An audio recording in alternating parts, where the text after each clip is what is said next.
તો આવો પ્રશ્ન આવે તો એને મને તમારે બુદ્ધિનો ઉપયોગ કરવાનો. વાંચ નહીં કરવાનો. શું કરવાનું હોય? બુદ્ધિનો ઉપયોગ કરવાનો. બુદ્ધિનો ઉપયોગ કરો તો એનો જવાબ મળે. તમે સીધું ભરી જશો જવાબ ના મળે. કેલ્ક્યુલેટર કરો તો ના મળે.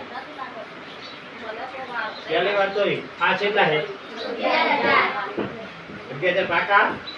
આ કેટલા છે? 1100 માં 1000 કેટલા આવે?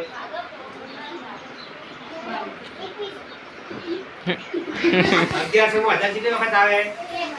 એ 1000 ની ગણવાના આમાં કેટલા થાય? હવે તો શું બુદ્ધિ ગણવી પડે. આ કેટલા છે? આ કેટલા છે? આ કેટલા છે?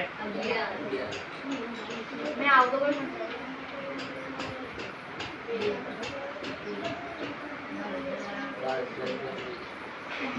मैं आवतो